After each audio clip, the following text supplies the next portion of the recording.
Madame Blachman, merci de nous recevoir, de recevoir cette équipe de l'ADVR pour nous parler un petit peu de ce que vous avez vécu pendant la guerre, parce que ça nous semble important d'avoir des témoignages.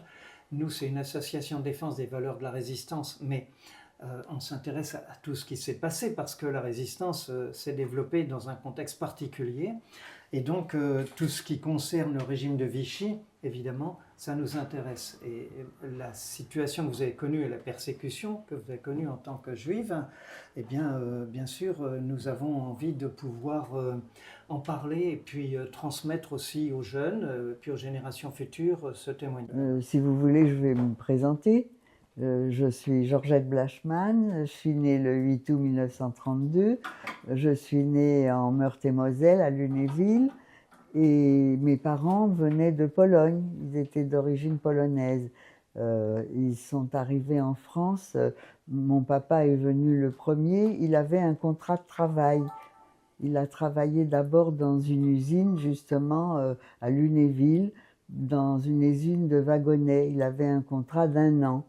Et pendant la première année qu'il est arrivé, il a cherché un petit logement pour... il était déjà jeune marié en Pologne avec ma maman. Et quand il a eu une chambre, il a fait venir ma maman, elle est venue. Et ma maman a travaillé un petit peu aussi en arrivant dans une usine de faïence à Lunéville, il y avait ça. Et elle a travaillé quelque temps jusqu'à ma naissance. Est-ce que vous pourriez nous dire pourquoi il est venu en France? Alors voilà, il est venu en France parce que la situation en Pologne, il y avait beaucoup d'antisémitisme, ils étaient, il n'y avait pas tellement de travail non plus, et ils étaient mal vus, ça allait pas bien du tout, la vie là-bas. Et en France, c'était le pays de cocagne, on disait que les droits de l'homme, on avait la liberté, et c'était surtout ça qu'il est venu chercher. Et quand il est arrivé en France, il a senti cette différence? Eh bien Parce oui, qu'il était quand même étranger en France oui, et on sait que les étrangers dans un oui, pays ne sont mais pas toujours mon bien. père a tout de suite essayé de s'intégrer. Il a été prendre des cours de français. Il allait dans une école du soir. Il prenait des cours de français pour s'intégrer. Et puis, il a tout de suite essayé de faire, de se sentir bien. Et puis donc, évidemment, ils ne parlaient pas la langue, c'était difficile. Alors, mais quand ils sont arrivés à Lunéville, il y avait une petite communauté juive qui les ont un petit peu aidés. Alors, quand ma mère est arrivée, surtout quand elle a été enceinte, et ils l'ont aidée pour quand elle a accouché là-bas. Et puis, à ma naissance, ça faisait 1 an qu'il était là-bas, le contrat de mon père finissait, alors ils voulaient pas rester là-bas, ils voulaient venir habiter à Paris. Et mon père, son travail, son métier, c'était pas, il avait un métier, il était tailleur. Alors donc, il est venu à Paris pour trouver du travail dans son métier. Alors, ils sont arrivés, moi j'avais déjà 3 mois quand ils sont arrivés à Paris. Ils ont vécu d'abord justement à Belleville, dans un petit hôtel, et là il a rencontré des gens qui avaient du travail à lui fournir. Il est venu sans avoir un contrat de Ah, travail comme à ah l'Univille. non, Il est il venu. n'avait pas de contrat Ah de oui. travail là. Là, il est venu, il travaillait. Alors, il a fallu qu'il cherche un logement. Et il fallait un logement parce qu'il voulait travailler à domicile. C'était un ouvrier à domicile. Alors, il y avait des patrons qui fournissaient du travail. Ils venaient le chercher toutes les semaines. Et puis, quand il avait trouvé un petit logement dans le 5e, on habitait. Et il avait une chambre qui était une chambre où ça faisait la chambre, ça faisait salle à manger, chambre à coucher, et ça faisait atelier en même temps. Il avait acheté des machines à coudre, une pour lui, une pour ma maman, parce qu'elle travaillait avec lui, elle l'aidait. Et donc, il travaillait, il était spécialisé dans les pantalons. Il faisait des pantalons. Et ma mère, elle l'aidait. Et une fois par semaine, il allait livrer le travail qu'il avait fait et il reprenait du travail pour la semaine suivante. Parfois, il y avait la morte saison et des fois, il n'y avait pas de travail. Et puis, il avait aussi acheté un vélo et il allait en vélo pour livrer, pour ramener le travail à la maison. C'était son outil de travail, le vélo, c'était très important. Et puis un jour, on lui a volé son vélo. C'était le drame parce qu'il a fallu qu'il en achète un autre. Et il n'y avait pas les assurances comme maintenant, il n'était pas assuré. Alors c'était les pertes sèches. Mais mes parents étaient heureux quand même. Ils travaillaient très dur parce qu'ils travaillaient toute la semaine. Le dimanche, ils s'arrêtaient un petit peu. Alors quand je suis devenue un petit peu plus grande, on allait au cinéma le dimanche après-midi. Je me souviens, on allait voir des films de Laurel et Hardy. J'aimais bien. Mon père aussi l'aimait bien. Et il commençait à bien connaître le français. Il essayait de s'intégrer au mieux, la lecture et tout. Alors, mes parents étaient contents de vivre heureux ici. Et puis, quand... Ils ne sentaient pas l'antisémitisme? Non, à cette époque-là, ils ne sentaient pas. Et alors, ils avaient décidé que dès qu'ils auraient des économies, ils retourneraient voir leur famille en Pologne. Alors, ils avaient choisi tous les 2 ans, ce serait ou mon père ou ma mère qui irait. Ils ne pouvaient pas se payer les deux. Alors, une année en 1934, c'était ma mère qui est allée avec moi. J'avais déjà 2 ans. Et je suis allée avec ma maman en Pologne. Donc j'ai vu ma famille, mais je m'en souviens pas. Je sais seulement ce qu'on m'a raconté. Alors j'ai vu ma grand-mère. Du côté de ma maman, mon grand-père était déjà décédé depuis longtemps. Il était décédé quand maman était petite. Et qu'est-ce qu'ils faisaient en Pologne alors, sur le plan professionnel? Mes grands-parents paternels travaillaient dans...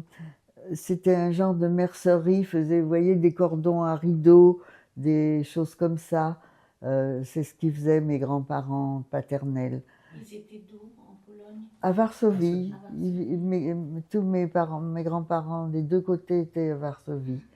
Donc, bien que mon père ne soit pas né à Varsovie, il était en banlieue de Varsovie, mais ils ont vécu tout le temps à Varsovie. Ils travaillaient à Varsovie. Et avant la guerre, ils travaillaient encore, puisqu'ils n'étaient pas tellement âgés. Alors donc, mais du côté de ma maman, il y avait beaucoup plus d'enfants. Ma grand-mère avait eu 11 enfants. Mais au moment de la guerre, il n'en restait que 7, parce qu'ils ne survivaient pas. Il y en a qui sont morts pendant la guerre de 14, de maladies, de faim. Il y a eu la grippe espagnole aussi après. Je ne sais pas, enfin, elle avait perdu un petit frère, elle m'avait dit qu'il lui était mort dans ses bras, elle pleurait à chaque fois, ma maman, quand elle repensait à son petit frère. Et donc, elle avait perdu une sœur aussi, qui était un petit peu plus âgée qu'elle. Et c'est comme ça, on avait beaucoup d'enfants, mais ils ne survivaient pas tous. Il n'y avait pas les soins de maintenant. Alors, puis mon grand-père est mort assez jeune. Il a laissé ma grand-mère avec beaucoup d'enfants. Alors, les plus vieux, c'était surtout des garçons les premiers. Ils sont tout de suite allés travailler très jeunes parce que il fallait aider la grand-mère. Elle ne pouvait pas travailler avec tous ses enfants. Alors, ils vivaient dans un 2 pièces, c'était tout petit. Alors le soir, c'était un dortoir. Et la journée, on fermait les lits. Et les enfants, alors les plus grands, les garçons surtout, essayaient d'aller à l'école, mais les filles, pas tellement. On ne les envoyait pas à l'école étudier. Et puis, il y avait en Pologne, il y avait beaucoup d'interdictions. Les juifs n'avaient pas le droit d'aller dans les universités. Ils n'avaient pas le droit de faire certains métiers. Il y en a beaucoup qui habitaient dans des petites villes de campagne. Ils étaient paysans carrément. Ils élevaient quelques animaux.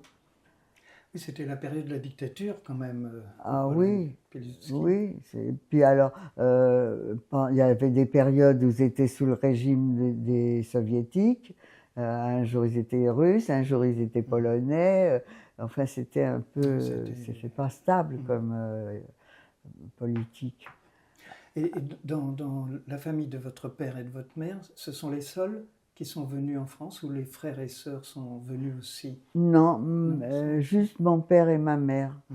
Parce que ma maman, à l'âge de 12 ans, elle a été travailler chez une famille, c'était une parente à eux qui était très riche en Pologne, il y en avait, et elle n'avait pas d'enfants, mais elle avait besoin d'une aide à domicile, d'une bonne en fait. Alors, elle a promis à ma maman, à ma grand-mère, elle a dit à ma grand-mère, si votre fille, elle vient travailler chez moi pendant quelques années, je lui donnerai une dot. Alors, ma grand-mère, elle n'avait pas les moyens de doter ma mère. Alors, ma mère est allée travailler chez chez cette cousine. Et pendant des années, elle a travaillé jusqu'à ce qu'elle soit adulte. Et un beau jour, elle a rencontré mon mari, qui était un ami de son frère. C'était un ami d'un frère de ma maman. Mon papa, il venait chez elle, alors il avait dit à mon oncle, tu sais, ta sœur, elle me plaît bien, j'aimerais bien l'épouser. Alors mon oncle, il a dit à ma mère, enfin bon, ils se sont connus comme ça, et ma maman, elle a dit oui, mais quand elle en a parlé à la cousine, elle ne voulait pas la lâcher. Parce que c'était une bonne employée, ma maman, et en plus elle avait confiance en elle parce que elle avait aussi une bonne d'origine polonaise qui n'était pas juive, mais ma mère était la gouvernante. Elle répondait, il y avait déjà le téléphone chez ces gens-là. Alors ma mère répondait au téléphone. Elle avait la clé parce qu'ils fermaient les armoires à clé à l'époque pour que la bonne elle touche à rien. C'était vraiment un peu d'esclavage, je trouve. Mais c'était la vie qui était comme ça. C'était l'exploitation de la pauvreté. Ouais, oui. Alors, donc, ma mère, elle avait la clé, et elle lui faisait confiance depuis tant d'années, elle la connaissait. Alors, elle ne voulait pas la laisser partir. Alors, elle lui a dit, tu travailles encore un an, jusqu'à ce qu'elle a travaillé longtemps chez elle.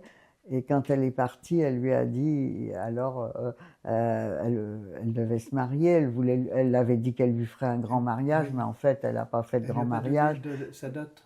Ils se sont mariés en 1930, parce que moi je suis née en 32, en France déjà, ils sont venus, parce que tout de suite après le mariage, justement, c'est avec cet argent de la dot, ma mère, il y avait une filière qui faisait des contrats de travail pour les étrangers qui voulaient venir en France. Alors mon père a acheté un contrat. Ah, oui. Et c'est comme ça qu'il a eu son contrat de travail voilà, pour Lunéville. il a payé son contrat avec la dot de ma maman. Et donc, il est venu en France, comme je vous ai expliqué. Et c'est comme ça que plus tard, ma maman, elle est venue le rejoindre, mais ils s'étaient mariés modestement. Bon, mais ils avaient fait un mariage, parce que là-bas, plutôt, on faisait un mariage religieux la plupart du temps. Et ils faisaient des mariages religieux. Mais comme mes parents voulaient venir en France, ils ont fait un mariage civil. Oui. Et le contrat que j'ai là, je pense que c'est un mariage civil. C'est pas religieux, ça. C'est un mariage civil qui a été fait pour qu'ils puissent venir en France légalement, mariés. Alors, donc, du coup, ils n'avaient pas de livret de famille. Ils n'avaient que ce document. Et vous avez eu des frères et sœurs? Eh bien, pendant longtemps, j'ai été fille unique. Alors, on habitait dans le 5e, rue Maître Albert.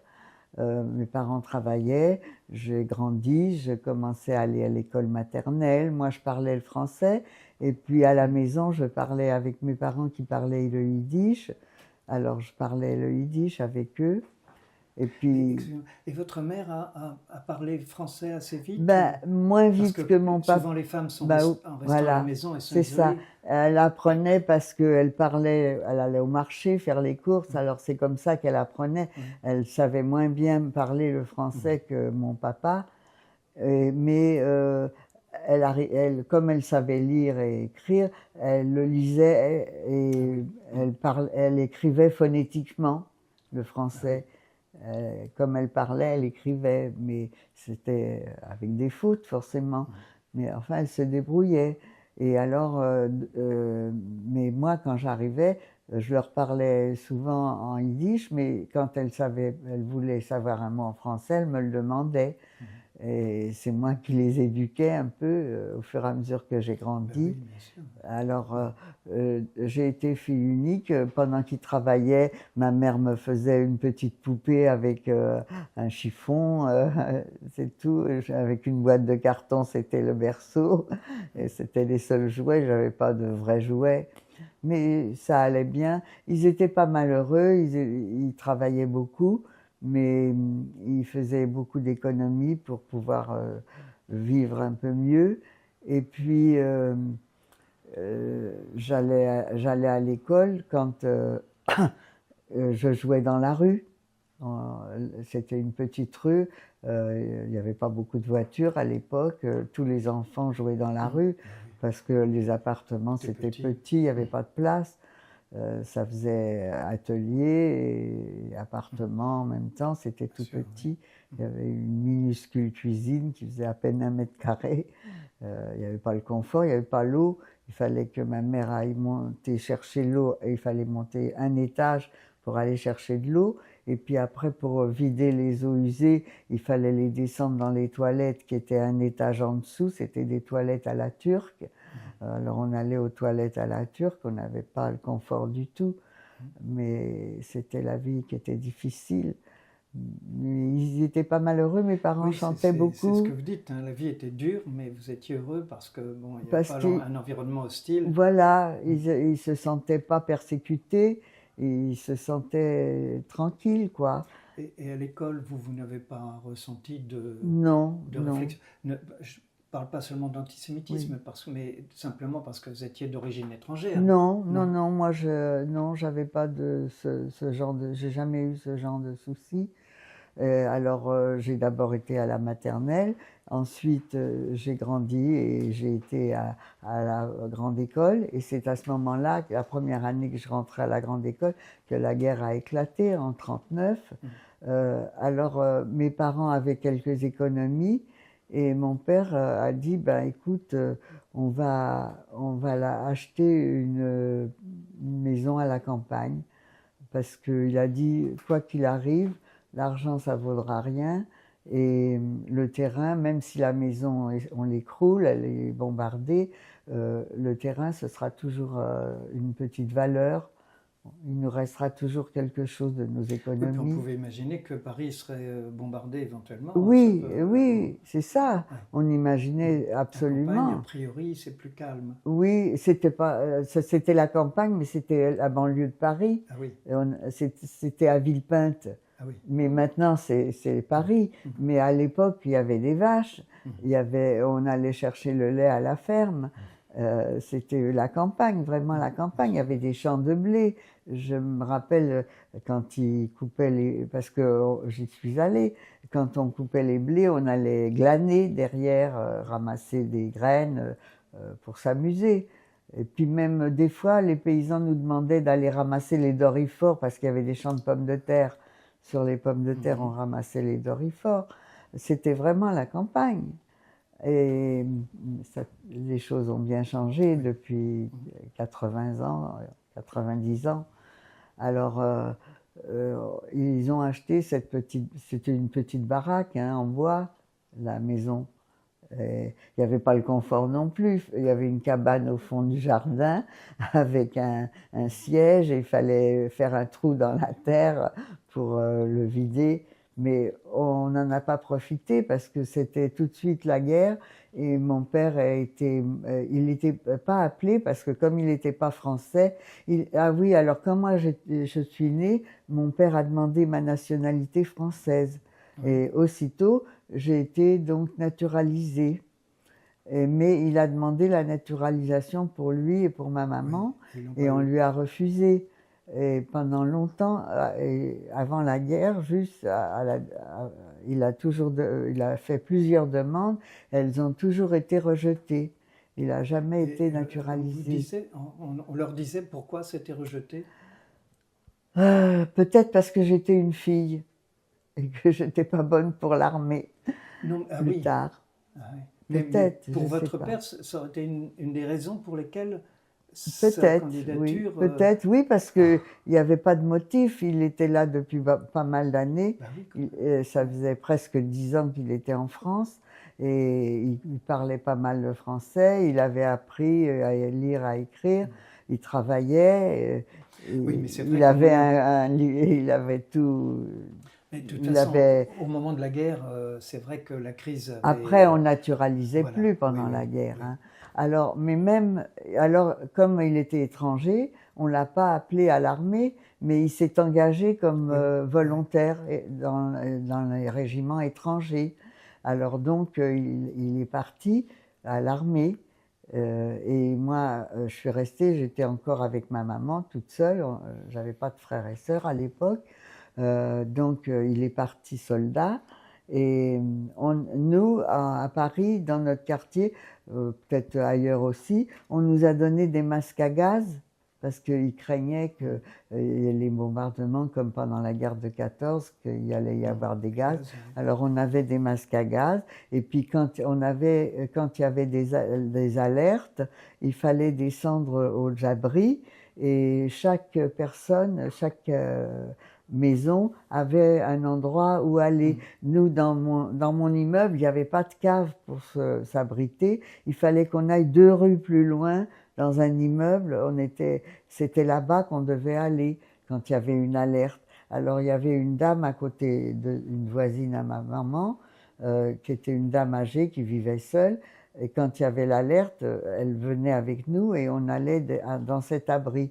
Alors on a été 1 fois, 2 fois, puis qu'on est resté debout là-bas entassé. Ma mère a dit on n'y retourne plus, on reste à la maison, tant pis. Alors on est resté. Alors la dame, elle rentrait chez nous, elle restait avec nous en attendant que l'alerte se passe. On a eu de la chance, on n'a pas été bombardé, mais parce que c'était loin, c'était pas facile. Il fallait traverser 2 rues pour aller à l'abri. Le temps qu'on y aille, on aurait pu être bombardé. C'était pas la peine de se déranger. Ma mère, elle voulait pas bouger. Elle a dit non, on bouge pas. Alors donc on restait là. Et puis mon père a été parti à l'armée. Il m'a dit qu'il avait un fusil, mais il n'a pas de munitions. C'était les soldats. Oui, c'était un peu désorganisé, disons. Ouais, ils n'étaient pas... Alors, ils ne pouvaient pas être français, mais ils pouvaient servir la France. Ouais. Oui.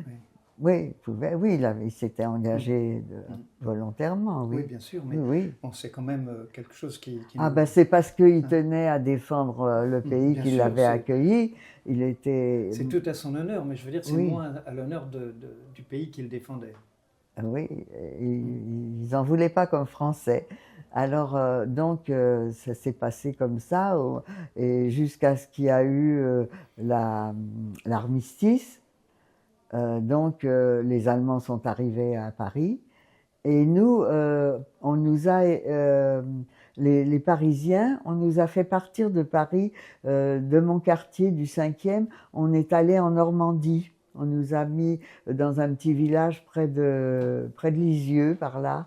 On était, donc j'étais partie avec ma maman et d'autres voisins de quartier dont le mari n'était pas là. Alors c'était beaucoup de femmes avec des enfants et on était tous dans le même village. Alors on nous avait donné une chambre où habiter. Et puis on logeait dans une chambre. Ma mère faisait à manger sur une petite machine à alcool. Et Et j'ai commencé à retourner à l'école dans le village. Alors, dans le village, l'école, c'était une école avec le directeur et la directrice qui faisaient la classe. Il y avait une seule classe, mais c'était réparti par division. Il y avait plusieurs divisions selon l'âge. Alors la directrice, elle avait les plus petits, le directeur avait les plus grands, et il y avait 3 divisions. Alors on allait à l'école, comme ça, dans cette école du village. Alors j'ai été pendant quelque temps dans ce village, à l'école. Et puis un beau jour, les Allemands sont arrivés. Ils sont venus à Paris, et de Paris ils sont arrivés en Normandie, et ça a été occupé, et on était là-bas. Alors quand les Allemands arrivaient, il y a beaucoup de personnes qui avaient peur, ils sont partis. C'est ce qu'on a appelé l'exode.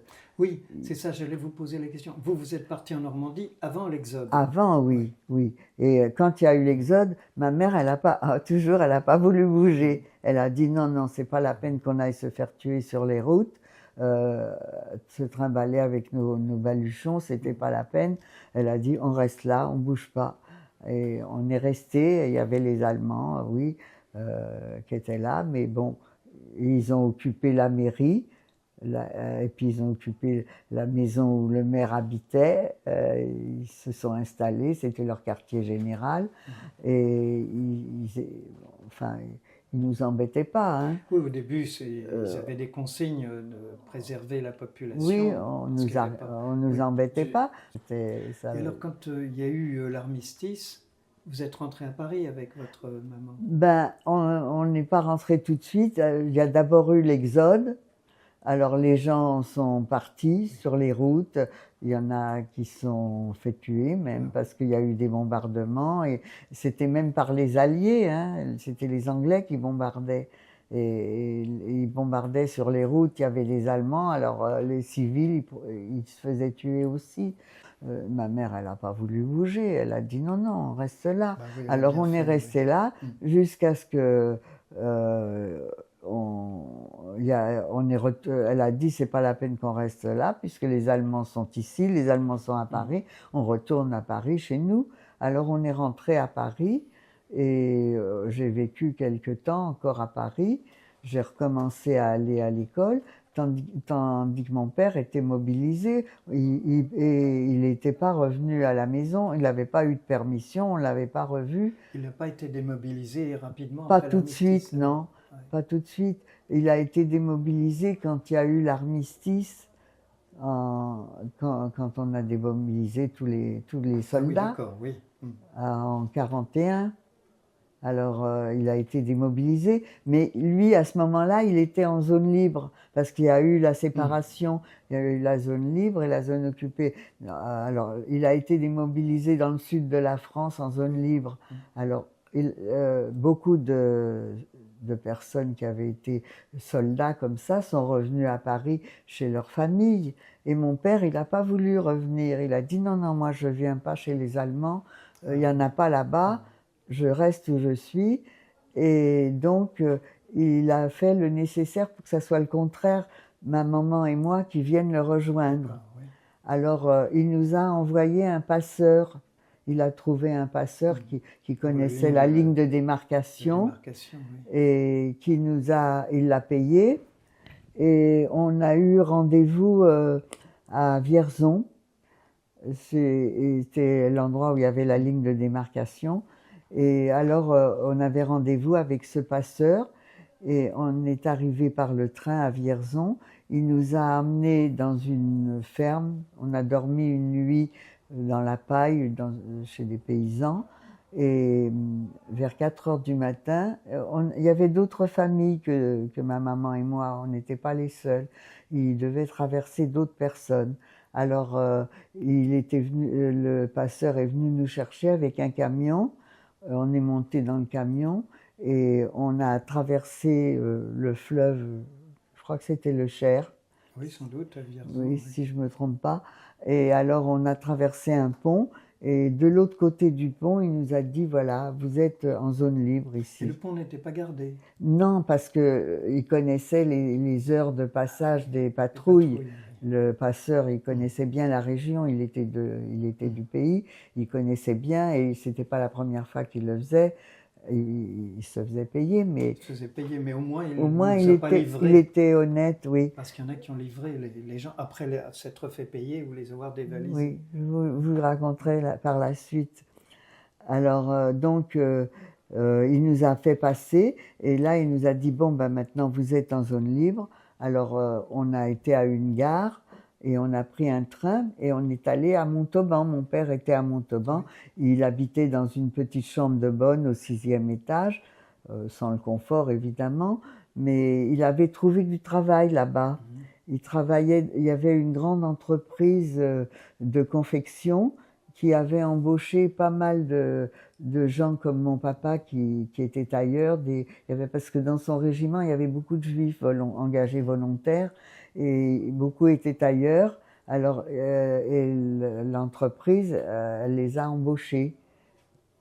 Il y en a parce qu'elle avait des ouvriers qui avaient été faits prisonniers ou qui avaient été tués à la guerre. Il lui manquait du personnel, alors elle a embauché les gens qui étaient là, les étrangers.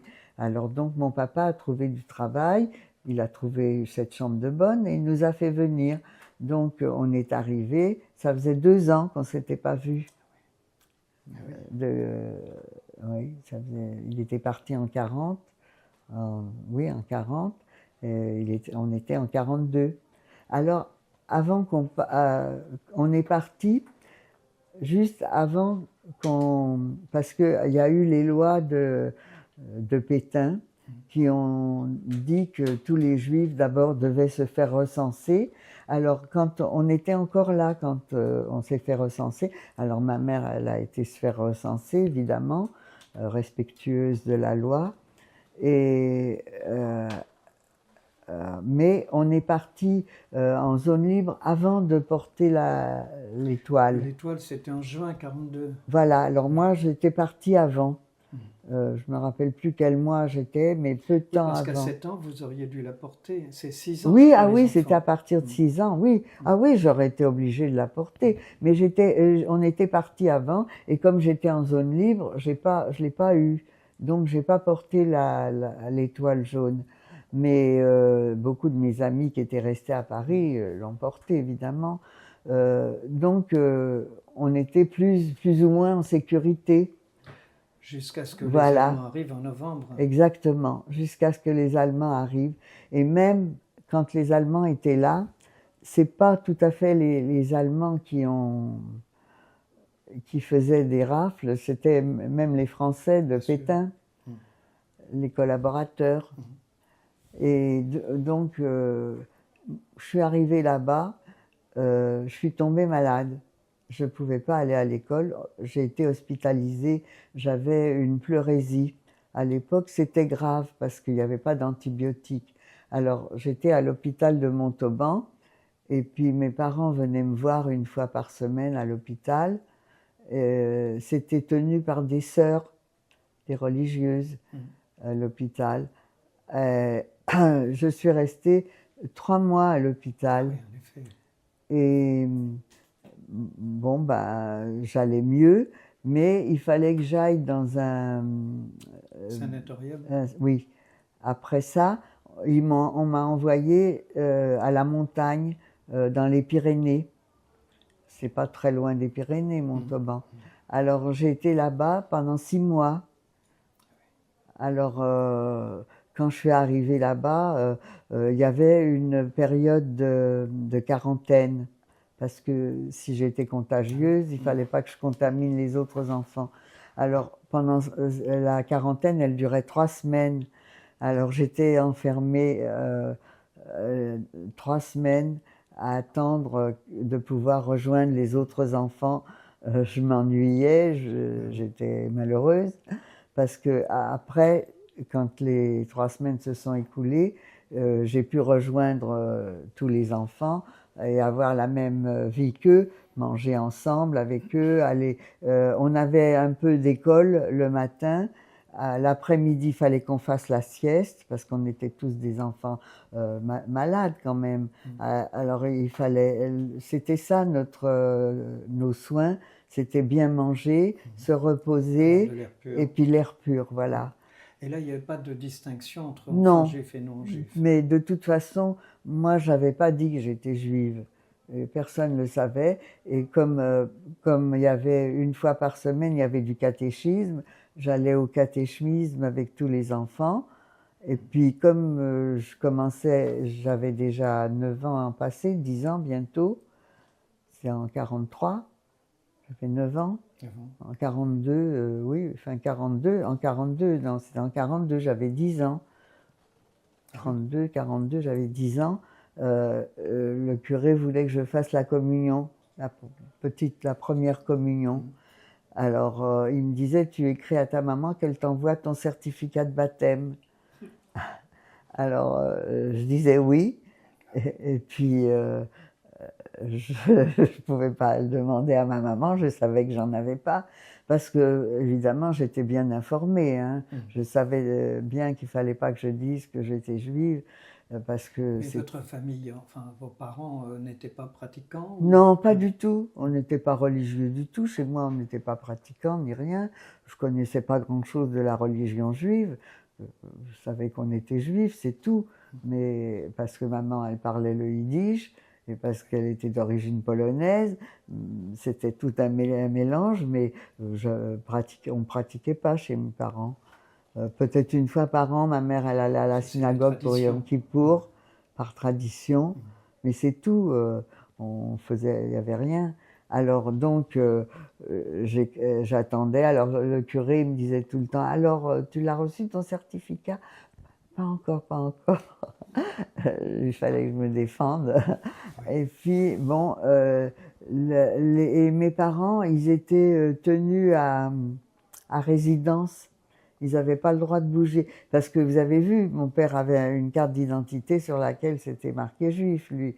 Ils n'avaient pas le droit de se déplacer. S'ils se déplaçaient, il fallait une autorisation. Ils n'avaient pas le droit de venir me voir. Alors pendant les 6 mois que j'étais là-bas, ils ne sont jamais venus. Mais par contre, ils connaissaient une jeune fille avec qui mon père travaillait à l'usine, à la fabrique de confection. Elle était française et elle est venue me voir de la part de mes parents. Alors, et puis ils pouvaient m'écrire, mais pas beaucoup parce qu'on écrivait sur des cartes postales à l'époque. Alors, il y avait un côté le courrier, la correspondance, et de l'autre côté, d'un côté l'adresse du destinataire et l'adresse de l'expéditeur.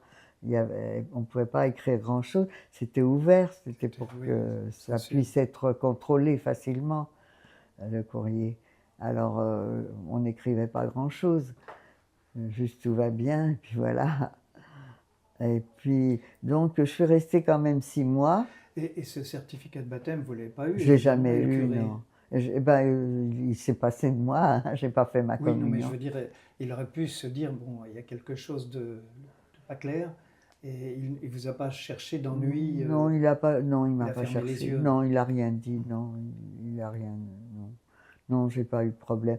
Vous savez, mes parents avaient quitté Paris, ils auraient pu laisser le certificat à Paris, hein. Oui. Si j'avais été vraiment baptisée. Mais non, ils n'avaient pas. J'ai pas eu de problème à ce niveau-là. J'ai pas eu de problème à ce moment-là. Il n'y avait rien. Alors donc, pour repartir, il a fallu que on m'envoie quelqu'un pour me chercher. Alors, on est venu me chercher. Cette jeune fille est venue me chercher et elle m'a emmenée à Montauban chez mes parents. Elle m'a ramenée. Et on est resté là-bas. Et pendant qu'on était là-bas, c'était déjà l'occupation allemande. Et on est venu chercher mon papa pour l'arrêter. On l'a arrêté, on l'a emmené au commissariat. Et pourquoi? On n'en savait rien, parce qu'il était juif. En tant que juif, c'était une rafle. Mais on est venu le chercher à la maison. Et on l'a emmené au commissariat. Et alors ma mère, elle a commencé à faire des démarches pour le faire ressortir, le faire relâcher.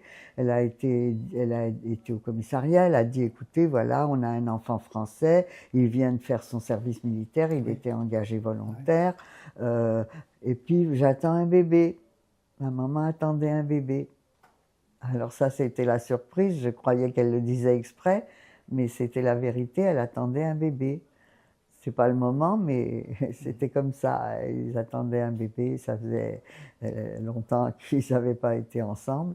Et puis, j'étais déjà grande. Ah oui. Et bon, ils attendaient un bébé. J'étais contente, moi, j'étais contente parce que ça, je demandais toujours un petit frère ou une petite sœur. Mais bon, cette fois-ci, c'était la bonne. Alors, je suis restée comme ça, et puis je suis retombée malade. Et de nouveau au hôpital. Et j'ai fait une rechute. Et de nouveau, on m'a renvoyée là où j'avais été, dans le sanatorium, là, avec les autres enfants. Alors pareil, la quarantaine. Alors cette fois-ci, j'étais pas toute seule en quarantaine. Il y avait une nouvelle petite fille qui était comme moi nouvelle. Alors on nous a laissés toutes les deux ensemble faire la quarantaine ensemble. Et après, on a été, quand la quarantaine était finie, on a été toutes les deux en même temps rejoindre les autres enfants. Et je suis restée là-bas pendant environ 6 mois aussi. C'était 6 mois comme la première fois. Et puis, en attendant, mon père, comme il avait été arrêté, il a dit à ma maman, on ne peut plus rester là. Il faut qu'on parte parce que... Il a été relâché. Oui, il a été relâché avec toutes les démarches qu'elle avait fait, maman. On l'a relâché. Il a dit, mais c'est un miracle, ça ne se reproduira pas une autre fois. Il faut absolument qu'on parte. Alors, ils ont décidé, ils voulaient aller en Suisse. Ils ont trouvé un passeur qui était de la région de Savoie, qui passait des gens en Suisse, il connaissait bien la région, et il faisait passer les gens en payant, évidemment. Alors, mes parents ont tout laissé à Montauban, le peu qu'ils avaient, et ils sont partis, tous les deux, sans moi. Ils m'ont laissé, parce qu'ils se sont dit, on la fera venir après, par la Croix-Rouge ou par un autre organisme.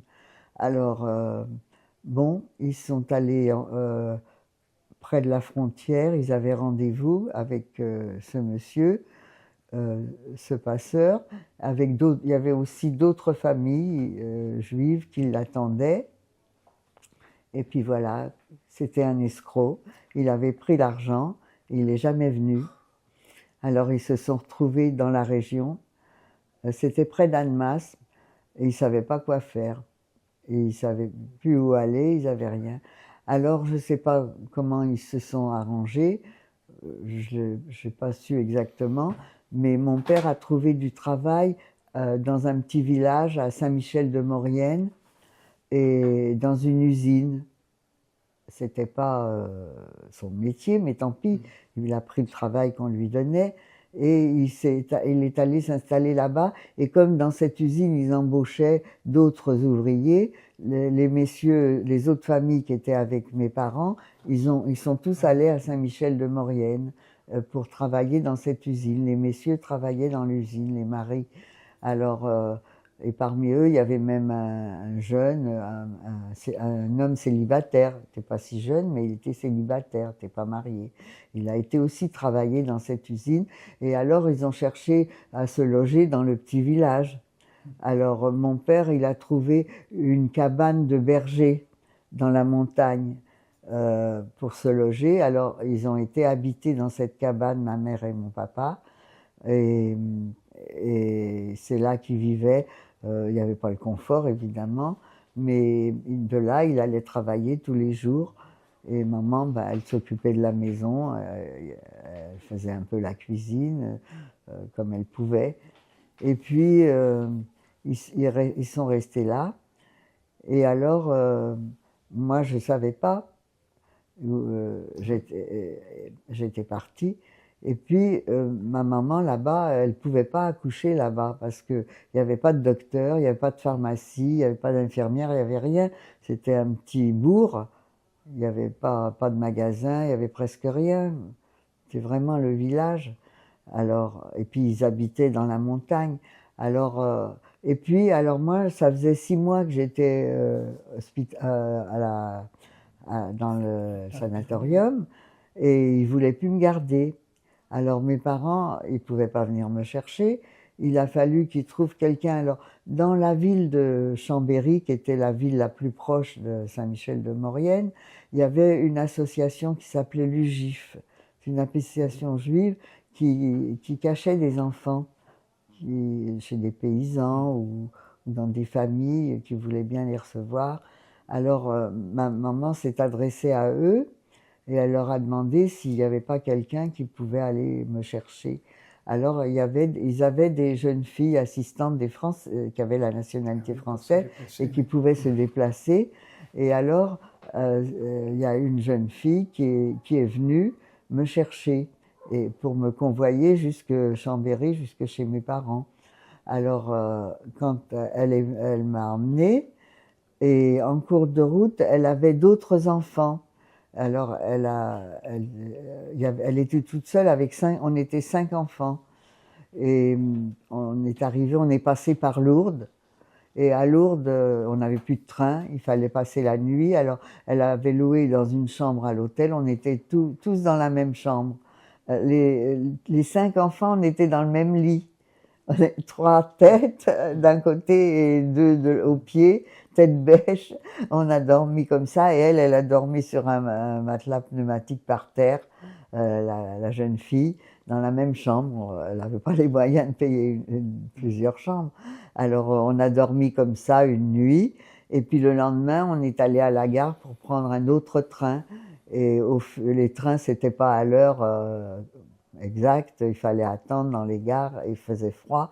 Alors en fin de compte, on est arrivé au fur et à mesure que le train avançait, les enfants, ils partaient, quelqu'un les attendait à la gare, ils n'allaient pas aussi loin que moi, parce que moi j'avais presque toute la France à traverser, du sud à l'ouest, à l'est, de l'ouest à l'est, il fallait que je traverse, alors j'avais un grand chemin. Donc, je suis restée avec la jeune fille. C'était moi la dernière. Alors, en arrivant, on est arrivé à Chambéry. Et quand je suis arrivée à Chambéry, elle m'a dit, ben écoute, maintenant, moi, je m'occupe plus de toi. Tu vas toute seule à Saint-Michel-de-Maurienne. C'est pas loin. C'est marqué à la gare. Tu descends et tes parents t'attendront. Alors, moi, j'avais un petit baluchon. C'était vraiment un baluchon, une toile noire avec quelques objets, quelques petits vêtements, que j'avais pas grand-chose à faire. Alors c'était mon petit baluchon. Alors avec mon petit baluchon, j'ai dit bon, je l'ai laissé, je suis partie et j'arrive à Saint-Michel-de-Maurienne. Alors je suis descendue du train et je regarde sur le quai, je cherchais mes parents. Je les trouvais pas, je voyais rien. Alors du coup... je suis rentrée dans le hall de la gare et tout d'un coup j'ai aperçu ma maman et mon papa. Alors je me suis précipitée sur eux, mais le problème c'est que ma maman elle s'attendait pas à elle à me voir. Elle savait pas du tout que j'allais arriver. Ah oui. On l'avait peut-être informée, mais comme les correspondances marchaient pas bien et tout, elle était pas au courant. Alors elle m'a dit mais d'où tu viens? Comment t'es arrivée? Ben, je lui dis, je suis venue par le train, on m'a dit que tu m'attendrais. Et puis elle avait grossi, justement. Alors elle me dit, mais... Alors, ils étaient là parce que c'était un dimanche, et que le dimanche, mon papa travaillait pas, et il n'y avait pas de distraction dans le village. La seule distraction qu'il y avait, c'était de venir voir les gens qui arrivaient, comme ça. C'était une distraction. C'est ce qu'ils faisaient, ils venaient voir qui arrivait. Si par hasard, justement, le hasard a fait qu'ils m'ont trouvé. Alors ma mère, elle me dit, mais comment t'aurais fait si on n'était pas là? Comment tu serais venu? Alors je dis, bah, j'aurais demandé l'adresse à quelqu'un pour qu'on me dise où vous habitez. et j'y serais allée. Il fallait se débrouiller, hein, Ah oui. mais j'étais toute petite et menue, j'avais 10 ans et demi, mais j'étais quand même pas grosse, et toute menue, mais je m'étais j'étais débrouillarde quand même. Et, et alors, donc, je suis restée avec mes parents dans la cabane de berger. Là, on a habité là un petit peu. Et puis, quand la date de la prochaine naissance arrivait, ma mère devait aller accoucher à Chambéry, à l'hôpital de Chambéry. Alors, elle s'est adressée à l'organisation qui m'avait envoyé une jeune fille pour qu'il me trouve quelque part où loger pendant une quinzaine de jours, le temps qu'elle accouche à la maternité, pour qu'on me garde, parce que je ne pouvais pas rester avec mon père toute seule dans la cabane. Lui, il allait travailler le matin. Mais elle avait ses papiers avec Oui, elle avait le la droit carte d'aller. marquée juive. Oui, oui. Oui. Mais elle avait le droit d'aller accoucher à l'hôpital. Elle était inscrite, elle avait le droit d'y aller. Alors donc, l'organisme m'a envoyé dans une famille qui habitait Chambéry même. Et il y avait chez eux habitait une jeune fille qui était secrétaire de cette organisation. Elle était la secrétaire et elle avait une chambre en colocation. Et il lui sous-louait une chambre parce qu'ils avaient un grand appartement. Et ils avaient dit, bon, on veut bien garder une petite fille pendant une quinzaine de jours, parce qu'elle leur a demandé s'ils voulaient bien prendre une petite fille. Alors ils ont dit oui, pendant une quinzaine de jours. Donc je suis allée chez eux pendant que ma maman était à l'hôpital. Et tous les jours, j'allais voir ma maman en attendant qu'elle accouche, parce qu'elle était venue plusieurs jours avant, parce que comme il n'y avait pas de train, il n'y avait pas d'ambulance ni rien, il fallait s'y prendre à l'avance. Il ne fallait pas attendre la dernière minute. Alors elle était partie quelques jours avant la date prévue. Et à l'hôpital, c'était aussi les bonnes sœurs qui s'en occupaient. Ils l'avaient prise d'avance. C'était normal pour eux de la prendre quelques jours d'avance. Et moi, je venais tous les jours, et tous les jours, j'attendais qu'elle accouche. Et pendant longtemps, j'y allais tous les jours, on me disait non, il n'y a rien, il n'y a encore rien, il n'y a rien. Jusqu'à ce qu'un jour j'arrive, la bonne sœur elle me dit « T'as une petite sœur ?» Alors j'étais contente, je peux la voir. Ah oui, mais elle est en couveuse, parce que c'était un tout petit bébé. Il faut dire que ma maman n'avait pas eu une grossesse facile. Dans ces conditions, se trimballer à droite à gauche, manquer d'aller en Suisse et pas y aller, habiter dans une cabane, c'était pas des bonnes conditions pour avoir un bébé.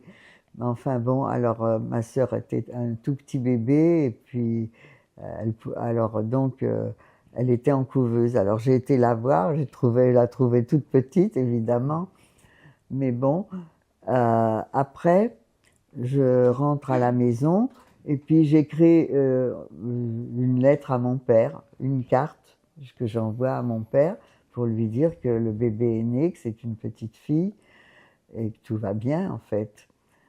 Et puis, quelques jours après, la lettre revient, la carte, elle revient chez les gens chez qui j'étais, puisque c'était l'adresse que j'avais donnée. Et c'est pas moi qui la prends, puisque c'est eux qui recevaient le courrier. Et ils l'ont lu, parce que c'était ouvert, et il y avait marqué dessus « N'habite pas à l'adresse indiquée ». Alors, ils se sont inquiétés, la dame s'est inquiétée, elle en a parlé à la secrétaire qu'elle hébergeait. Et la secrétaire a dit, on va envoyer quelqu'un pour faire une enquête, pour savoir ce qui se passe. Et ils ont envoyé quelqu'un sur place à Saint-Michel-de-Maurienne. Ils sont allés là-bas et elle a appris que mon père avait été arrêté et qu'il avait été déporté en fait. Mais on ne savait pas trop comment, ni quoi.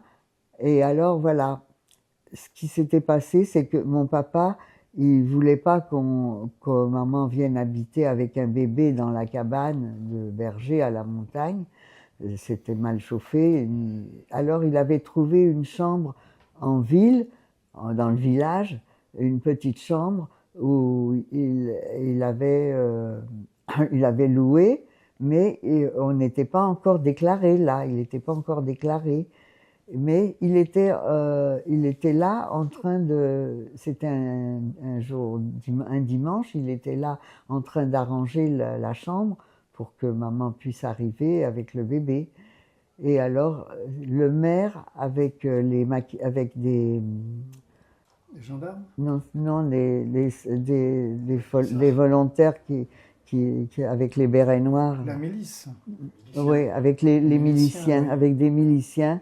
Il est venu, le maire, avec des miliciens, et c'est eux qui ont arrêté mon père. C'est même pas les Allemands. Ah, oui. C'était des miliciens qui l'ont arrêté. Et je pense qu'il a dû être dénoncé à cause de cette chambre. Parce que c'était pas normal qu'on vienne le chercher là. Il savait. Oui, c'est pas normal puisqu'il s'était même pas encore déclaré dans cette chambre. Alors, quelqu'un devait vouloir la chambre et ils l'ont dénoncé. Alors on est venu le chercher et ils l'ont emmené. Il paraît que mon papa s'est pas laissé faire, s'est défendu, alors on l'a enchaîné. Et par la suite, bien longtemps après, j'ai su quand les documents ont été libérés, 50 ans après, j'ai su qu'il avait été arrêté, qu'on l'avait emmené d'abord à Lyon, à un fort de Lyon. Il y avait une prison là-bas. La prison de Montluc, peut-être? Oui, oui, c'est là qu'on mettait les déportés aussi, les résistants. Et il a été de là, on l'a emmené à Drancy. Et de Drancy, il a été déporté à Auschwitz. C'était en quelle année ça? C'était en 43, fin Mois? 43, octobre. Ah, oui. Et il a été arrêté le 23 et ma petite sœur est née le 26. Alors quand j'ai écrit, il était déjà plus là. Ah, oui. Et on n'a jamais eu de nouvelles. Jamais, jamais il a su qu'il avait eu une petite fille. Jamais on a su après la guerre, comme ça, je vous dis que j'ai su comment il a été arrêté. Vous avez su quand il est mort à Auschwitz? Pas vraiment, j'ai pas su le jour, mais je sais qu'il est resté quelques jours à Drancy et que c'est au mois de novembre qu'il est mort.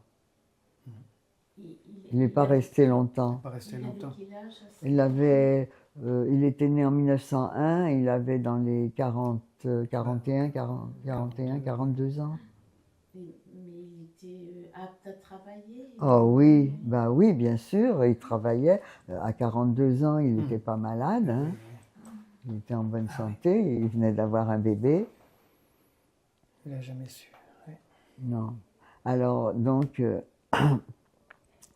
quand la carte est revenue... Excusez-moi, le maire venant avec les miliciens, c'est un maire de la collaboration? Oui. Et on a appris par la suite que les résistants l'ont tué après la guerre. Il n'a pas eu de procès, ils l'ont descendu. C'était un collaborateur, ils le savaient, les résistants. Alors, ce qui s'est passé après, c'était difficile pour ma mère et puis pour moi aussi. Donc, on a appris que mon papa était arrêté, qu'il n'était plus là. Alors, ma mère, aussitôt, elle a perdu le lait, elle ne pouvait plus allaiter le bébé, forcément. Et elle était, à l'époque, elle dormait pas dans une chambre, c'était un dortoir.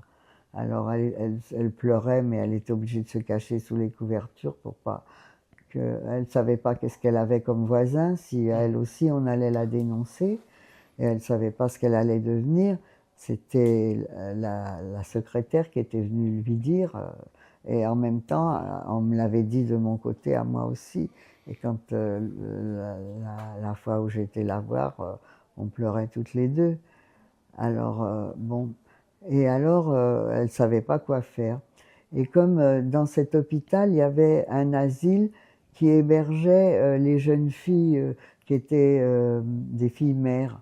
À l'époque, ça s'appelait comme ça, les filles mères, parce qu'elles attendaient un bébé, mais qu'elles n'étaient pas mariées et qu'elles n'avaient pas où aller. Alors, dans cet asile, les sœurs, elles les hébergeaient 3 mois avant la naissance et 3 mois après la naissance. Et après, elles leur trouvaient un travail où elles pouvaient garder le bébé, de manière à ce qu'elles ne l'abandonnent pas et qu'elles ne fassent pas des avortements illicites.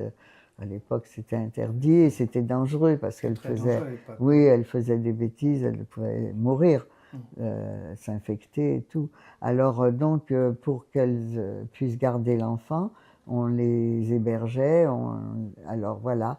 Et une fois qu'elles avaient eu le bébé, ben elles s'en occupaient pendant 3 mois dans l'asile là où elle était. Alors la sœur, elle a proposé à ma maman, ce qu'on peut faire, c'est vous garder 3 mois comme les jeunes filles mères, en attendant que vous trouviez une solution. Alors, ma mère a dit oui, c'était à première vue, elle n'avait pas d'autre solution. Alors, elle est restée 3 mois et pendant ce temps-là, moi, je continuais à rester chez les gens. Et tous les jours, je venais la voir. J'allais pas à l'école, je venais la voir. Et quand je venais, elle était avec les autres jeunes filles, mais les jeunes filles, c'était des copines de mon âge presque. Il y en a qui avaient 14 ans, 16 ans, c'était vraiment des jeunes. Moi, j'avais déjà 11 ans passés. J'étais très mûre pour mon âge avec tout ce que j'avais vécu. Oui. Alors, j'étais contente de voir ma maman, de voir ma petite sœur. Et puis de parler avec les jeunes filles. Ma mère, elle pouvait être leur mère, tellement elle n'était pas trop copine avec. Puis maman, elle avait un accent, elle parlait avec un accent, ça la gênait d'être avec ces jeunes filles françaises. Alors, elle est restée là 3 mois, et on a un ami de mon père qui travaillait dans la même usine. Et à l'époque, il y avait au-dessus de Saint-Michel-de-Maurienne, il y a un village qui s'appelle Valloire. C'est un endroit de sport d'hiver maintenant, et avant la guerre aussi. Mais pendant la guerre, c'était un lieu où il y avait des résistants qui se cachaient là-haut. C'est en haut de la montagne, plus haut que Saint-Michel-de-Maurienne.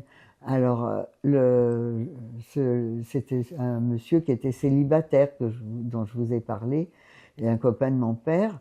Il a proposé à ma maman, il a dit, voilà, moi j'ai une chambre, je vous la donne, vous pourrez l'occuper sans vous déclarer, et moi je vais aller dans la résistance, je ne vais pas rester parce qu'il se sentait peur, il avait peur que lui aussi, on vienne le chercher. Aussi. Il était juif, oui. Alors, donc il a dit, je vais m'engager dans la résistance en tant que célibataire, j'ai rien à perdre, il dit. Je préfère me battre et je vous donne la chambre. Alors, donc, ma mère, elle a accepté aussi. Et je ne sais pas de quoi elle vivait. Mais alors, on a eu cette chambre. Mais elle est partie de Chambéry, de l'hôpital, au bout de 3 mois. Et elle est allée donc dans cette chambre à Saint-Michel-de-Maurienne. Mais elle m'a dit, toi, tu restes là. Je ne veux pas t'emmener parce que tu seras à l'abri. Tandis que moi, je serai exposée avec le bébé. Vaut mieux pas que tu sois avec moi.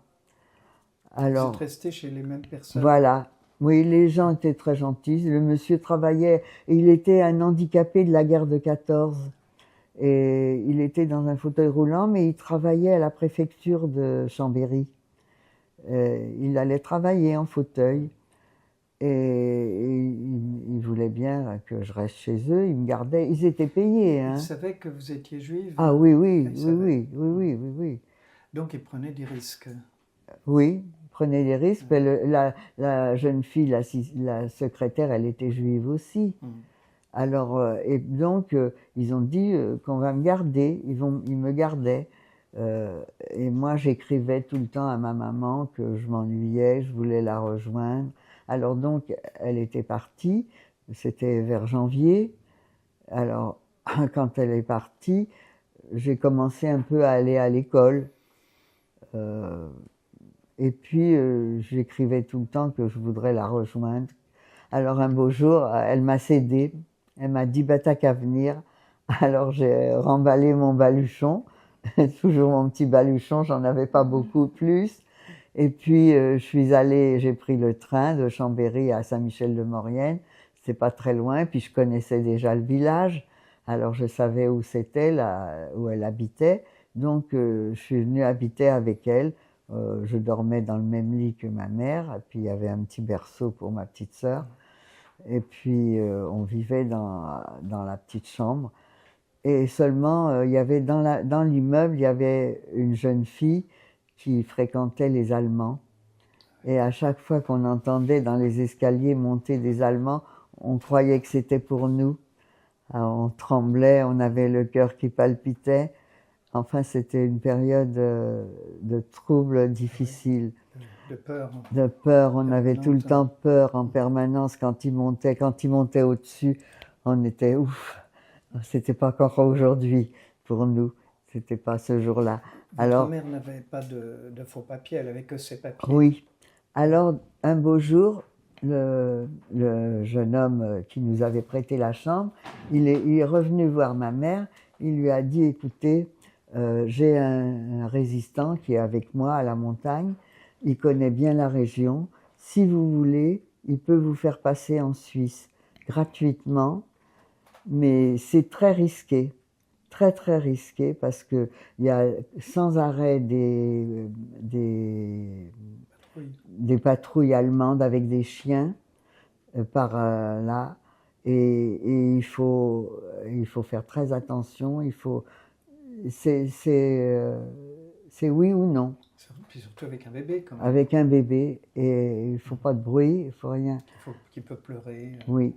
Alors, ma mère, elle a dit oui, on risque tout, parce qu'elle en pouvait plus là aussi, on avait peur, on risquait aussi. Hein. Alors elle a dit, risquer pour risquer, on risque tout. Alors donc, il nous a dit, vous prenez rien du tout, vous mettez des vêtements sur vous, c'était l'hiver, hein. À la montagne il faisait froid. On a mis tout ce qu'on avait, deux slips, deux paires de chaussettes, on a mis tous les vêtements en double. Et puis pour le bébé, on avait juste un sac avec des couches. À l'époque, c'était pas des couches en papier, hein. C'était des langes, des couches, des choses à porter. Il y avait beaucoup. Et puis des biberons. On avait pris des biberons. Et ma petite sœur, elle avait déjà 7 mois à l'époque quand on est parti. Alors il fallait traverser, fallait qu'on aille d'abord à Bellegarde. C'est la ville frontière, et c'est là, à cet endroit-là, qu'on avait rendez-vous avec ce jeune homme. Et en fait, on était avec lui dans le même train qui nous emmenait à Bellegarde. Mais il nous a fait, là, on a eu des faux papiers. Il nous a fait des faux papiers, là. Il nous a donné dans le train, on avait des faux papiers. Et alors, au lieu de Blachman, il nous a donné Blanchemin. Ça faisait français, et c'était des faux papiers, un autre prénom pour ma mère, un autre prénom pour moi. Et alors, donc on a eu des faux papiers. Ma mère, elle avait du mal à se rappeler, mais je lui faisais répéter à chaque fois. Et alors donc, on a pris le train avec les faux papiers, avec le peu de bagages, très peu, un tout petit peu d'alimentation. On avait emmené. Excusez-moi, votre prénom, Georgette, oui. C'est votre vrai prénom? Oui, c'est mon vrai prénom. Donc, vos parents vous avez déjà donné un oui. prénom français? Oui, parce que j'étais née en France, oui. Ouais. Alors, excusez-moi. Oui, c'était mon vrai prénom. Mais ma maman, elle avait un nom polonais. Elle s'appelait, sur ses papiers, c'est Ruchla Laja. En vérité, ça veut dire Rachel Léa. Ruchla Laja, ça veut dire Rachel Léa en français.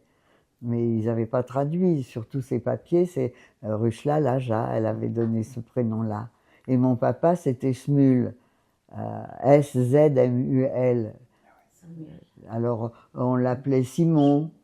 Votre papa aussi s'appelait Smul? Non, ma grand-mère s'appelait Rouchla. Ah, Rouchla aussi, oui, c'est ça, on prononçait Rouchla. Rouchla Laya. Le J se prononçait I, Laya. Alors, on lui avait donné un autre prénom. Ma petite sœur s'appelait Madeleine. On l'avait appelée Madeleine.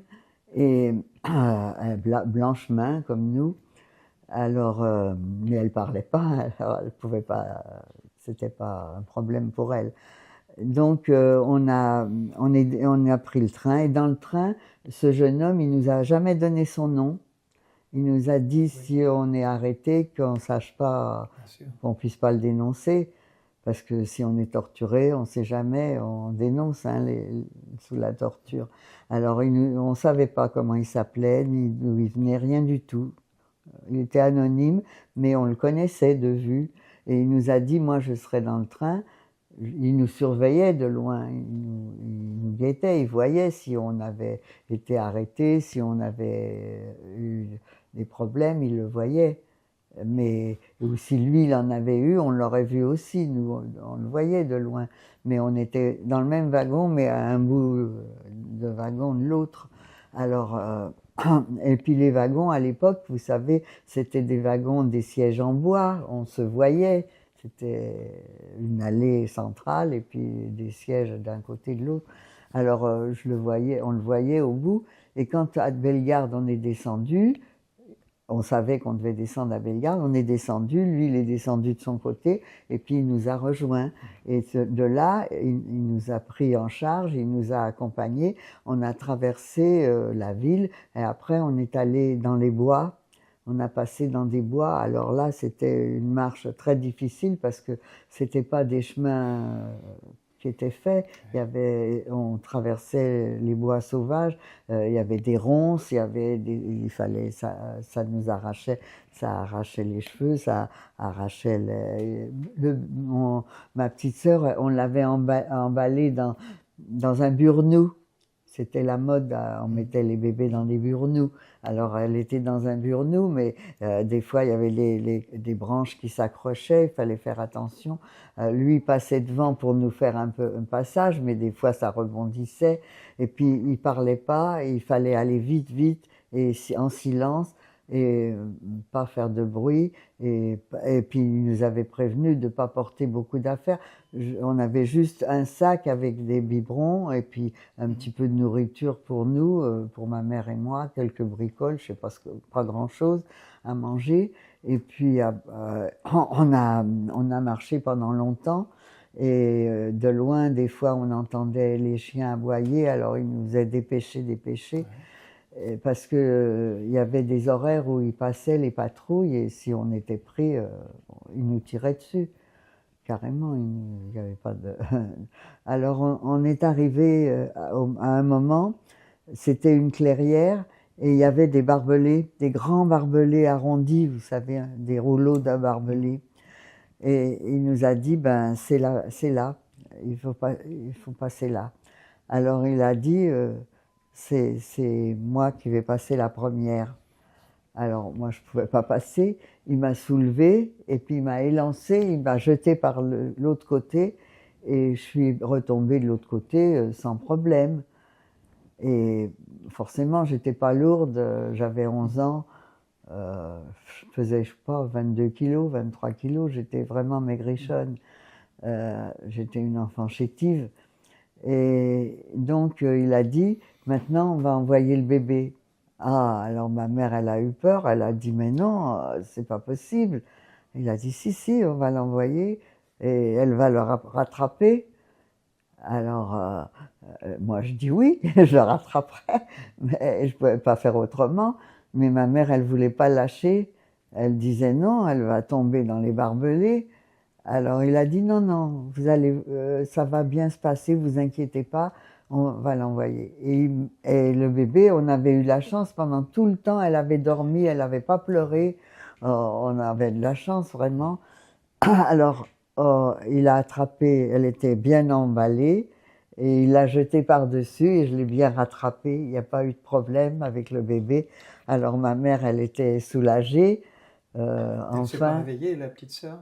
C'était ma petite sœur. Elle ne s'est pas réveillée? Non. Non, ça, miracle, elle s'est pas réveillée, elle pleurait pas. Elle était idéale pour ce jour-là. En tous les cas, ce jour-là, elle était formidable. Elle pleurait pas, elle n'avait pas faim, elle n'avait pas soif, elle dormait tout le temps. Alors, je l'ai reçue. Après, ben, il a envoyé le sac. Ça, c'était pas un problème. Le sac, il est bien retombé à mes pieds. Mais après, c'était ma mère. Alors, elle a dit non, moi, j'y arriverai jamais. Je pourrais pas passer, j'y arriverai pas, j'y arriverai pas. Alors, il a dit si, si, il faut que vous y arriviez. Tout le monde est bien passé. Maintenant, c'est à vous. Et dépêchez-vous, dépêchez-vous. Il va y avoir une patrouille. Alors, en plus, il lui faisait peur pour qu'elle se dépêche. Et elle voulait pas, ma mère. Elle disait non, non, je pourrais pas, je pourrais pas. Alors, il a dit on va faire comme pour votre fille. Je vais vous soulever, je vais vous élancer. Elle n'était pas grande, ma maman. Elle était un petit peu plus grande que moi, mais elle était plus lourde, évidemment. Mais elle devait peser quoi, dans les 50 kilos. C'était pas un poids lourd, mais c'était quand même beaucoup plus lourd que moi. Et alors, il voulait la soulever. Il était jeune, c'était peut-être un jeune homme d'une vingtaine d'années. Il était costaud. Mais alors il a voulu la soulever, elle voulait pas, elle disait je pourrais pas, je pourrais pas. En fin de compte, il l'a soulevée, il l'a élancée, elle est tombée de l'autre côté, mais elle est tombée et ses jambes sont restées accrochées dans les barbelés et elle est restée par terre et elle bougeait pas. Et alors lui, il a disparu. Le jeune homme, on l'a pas revu, il est parti. Il nous a laissé nous débrouiller comme ça. Bah oui, il pouvait plus rien faire. Hein. Lui, il est resté côté français. Il était menacé aussi par les patrouilles. Bien sûr, il était menacé aussi. Si on l'attrapait, il se faisait descendre. Hein. Alors, du coup, ma mère était par terre et puis elle bougeait pas. Moi, j'avais le bébé dans les bras et le sac et j'attendais qu'elle se relève. Elle bougeait pas, elle avait mal, elle avait sa jambe prise dans les barbelés. Et tout d'un coup, il y a un militaire qui s'approche de nous. On a eu peur. C'était un douanier suisse. Il était là, à côté de nous. Il nous avait vus traverser de loin. Il nous avait vus. Nous, on l'avait pas vu, mais lui, il nous avait vus. Ça devait pas être la première fois hein, qu'il passait des gens.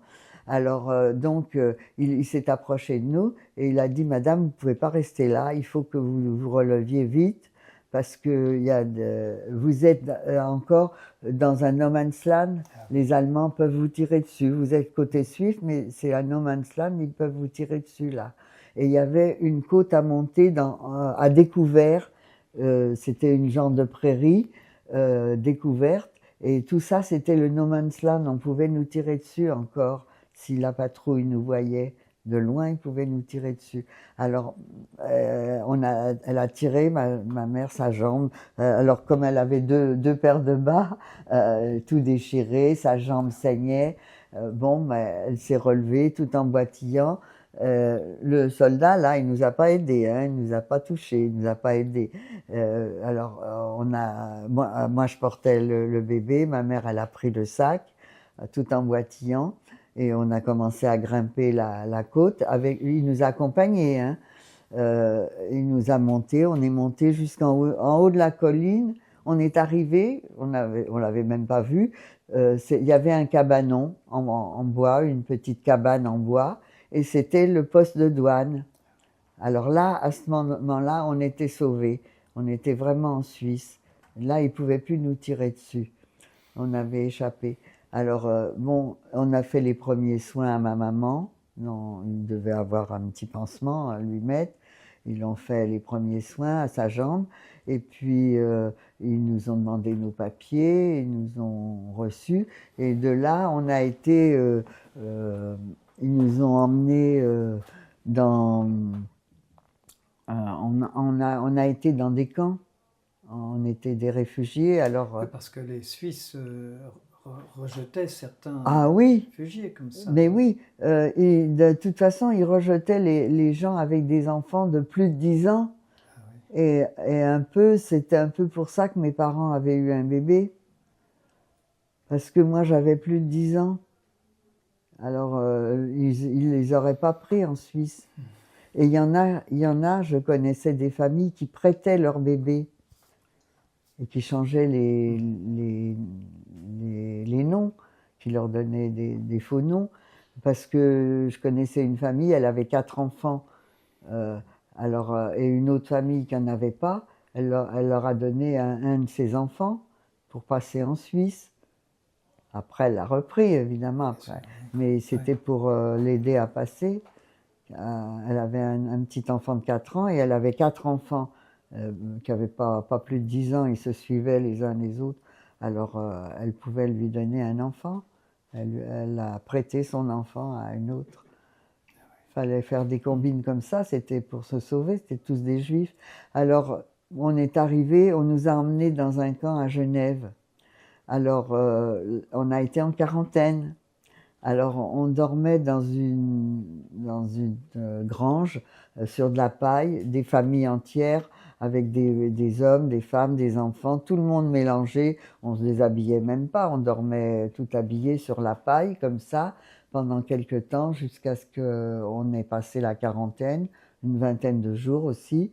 Et après, on nous a répartis. Alors, moi, j'étais trop grande pour aller avec ma mère, j'avais plus de 10 ans. Ma petite sœur, elle est restée avec ma mère, et moi, on m'a envoyée dans une famille suisse.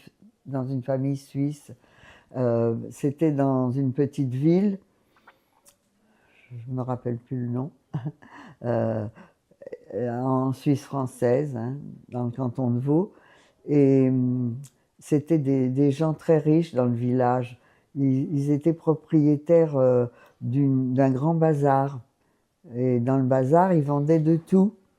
Ils vendaient de l'alimentation, ils vendaient de la vaisselle, ils vendaient des vêtements, ils vendaient de tout. Et donc, on leur imposait de prendre un enfant réfugié. Donc, j'étais là par la force des choses et ils n'étaient pas très contents qu'on leur impose. Et surtout, ils avaient une chambre parce qu'ils avaient un fils qui était à l'armée. Et ils avaient la chambre de leur fille, et ils avaient une fille, c'était une jeune fille adulte, et elle travaillait avec eux dans le magasin. Elle était dans la boutique, c'était un grand bazar, il fallait du personnel.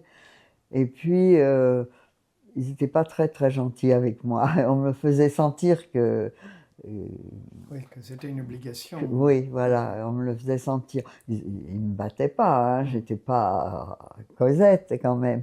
Mais bon, je faisais des petites choses, j'aidais un petit peu à la maison. Et puis, j'ai commencé à aller à l'école.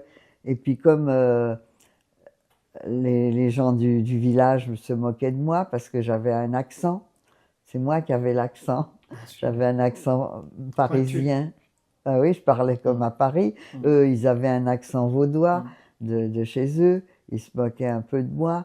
Alors, et puis ma mère, on l'avait placée dans un camp de réfugiés où il y avait des familles.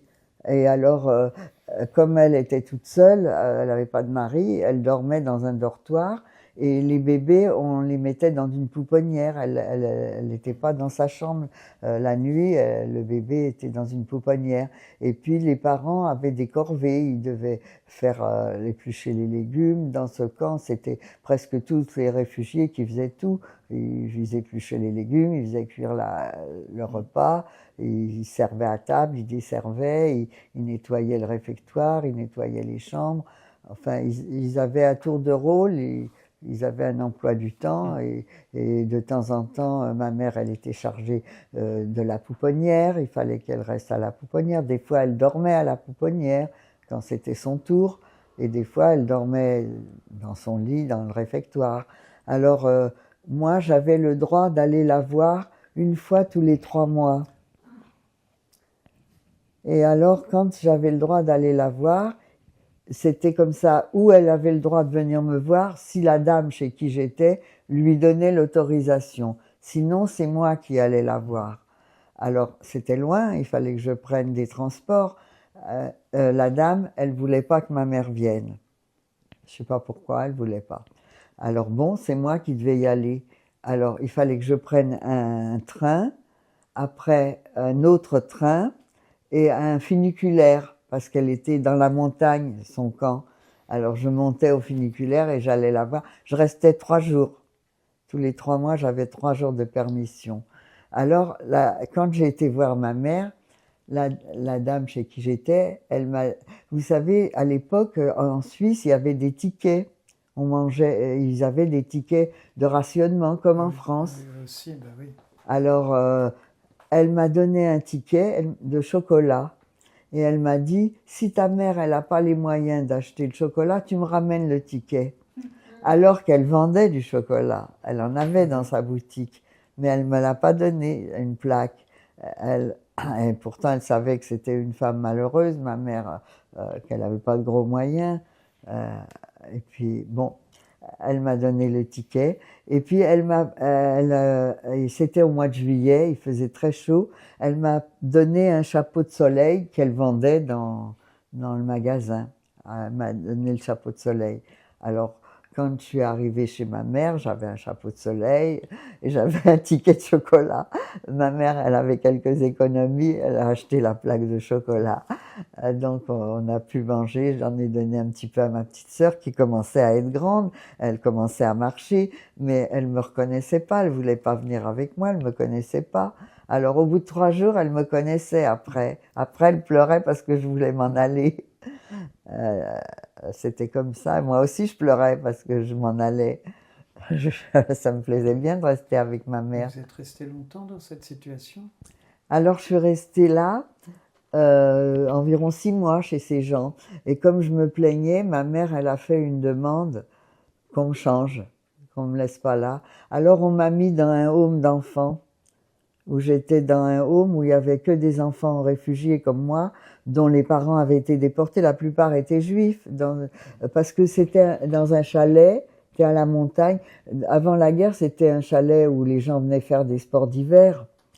Mais là, il avait été réquisitionné en tant que home d'enfants. Et les directeurs, c'était des Suisses. C'était les mêmes directeurs qui étaient directeurs de l'hôtel. Ils étaient directeurs pour les enfants. Alors les enfants, ben, ils faisaient aussi des corvées. On était déjà plus grands. On faisait, alors les filles, on nous faisait raccommoder des chaussettes, on faisait raccommoder des draps, on nous faisait raccommoder les vêtements, tout. On nous faisait faire d'autres choses, la vaisselle aussi. On faisait plein de choses, on nous occupait. Et puis, Et les garçons alors? les garçons aussi, ils faisaient le ménage. Ils faisaient la vaisselle aussi, les garçons. Oui, c'était pas quand même des activités strictement réservées aux filles. Non, non, les garçons aussi faisaient la vaisselle. Et ils débarrassaient la table, ils mettaient la table aussi. Oui, oui. Non, non, tout le monde travaillait tous, les filles et les garçons. Et il y avait des fratries.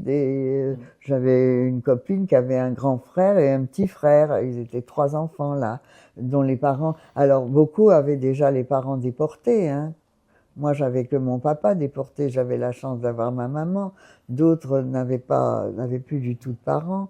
Il y en a qui avaient plus les parents. Il y en a qui avaient les parents, mais ils le savaient même pas.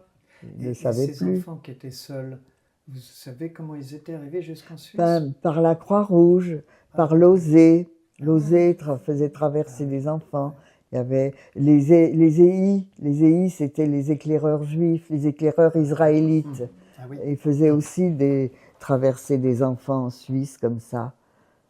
Alors, une fois qu'ils étaient en Suisse, il y avait des maisons d'enfants, comme ça. Alors, j'étais dans cette maison. Et là, j'étais contente parce que j'étais comme tous les autres enfants. J'étais bien. Ça me gênait pas d'aider à faire quelque chose. J'apprenais à coudre, à faire je faisais des très belles reprises. Les chaussettes, c'était ma spécialité. Mais malheureusement, je suis tombée de nouveau malade, j'ai rechuté encore. Alors du coup, alors c'était l'hiver, les enfants là, ils apprenaient à faire du ski, on nous apprenait à faire du ski, mais comme moi j'étais malade, j'en faisais pas. Moi j'avais le droit à la luge. Mais je sortais pas. Quand les premiers temps, j'avais de la fièvre. Ils ont fait venir le docteur. J'ai été très bien soignée, hein, en Suisse. On m'a bien soignée. Mais j'étais à la montagne. J'avais l'air pur. La nourriture, je pense que c'était bon, mais j'étais pas une grande mangeuse. Moi, je mangeais pas bien. Mais bon, dans l'ensemble, ça allait bien. On était 3-4 dans les chambres. Voilà. Les enfants étaient bien traités, oui. Mis à part que bon, ils faisaient des non, des tâches, oui, on avait des tâches évidemment. On avait des tâches. Il y avait pas de personnel. Hein. Il y avait que les propriétaires de l'hôtel, et puis les jeunes, mais il y en a qui avaient déjà 15 ans, 16 ans, il y en a qui étaient plus âgés. Il y avait des filles de 15-16 ans et des garçons aussi de 15-16 ans, des jeunes. Et puis, alors je suis restée là un bon moment, jusqu'à ce qu'ils déménagent ma mère.